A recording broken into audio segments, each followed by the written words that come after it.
Today we looked at how to be happy, healthy, and rich. Of all the things that we all pursue, these three things are usually top of the mind for every human being. So let's start with how you can be happy. Understand that there are so many factors that feed into happiness. But some of the basic ones are, number one, the types of relationships that we develop. Now, too often, people develop relationships only with people in their same social standing. That is not balanced enough. So there are three types of relationships that everyone must develop. First, you need relationships with people in the same social standing as you are, but you also need relationships with people in a higher social standing. People who will push you to pursue bigger things for your life.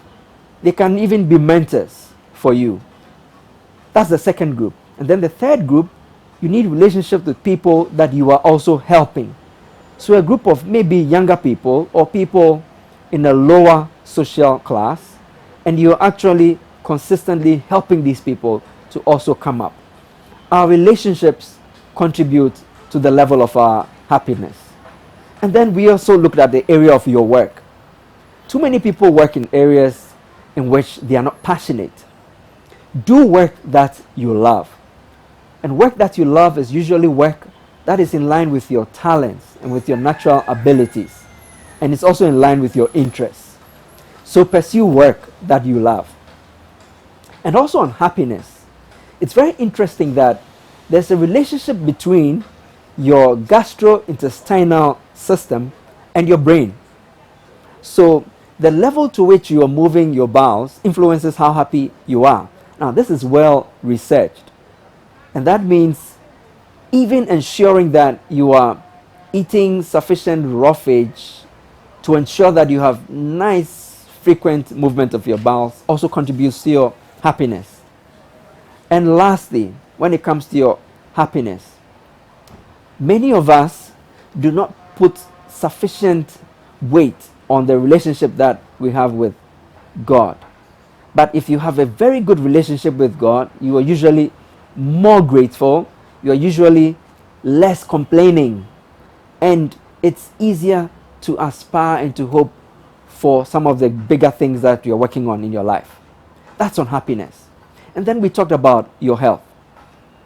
The first thing to remember is that because your food contributes more to your health than any other thing, think before you eat. Now that's very simple. It means you must consider whether what you're about to eat is going to harm you or help you. That, does it have sufficient protein? Does it have good fats?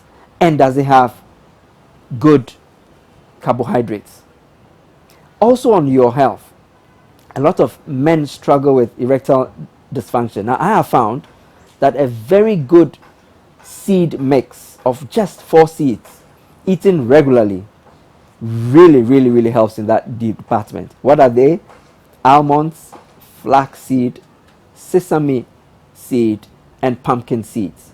If you blend these together into a nice consistent powdery powder, you can use it in your cereals.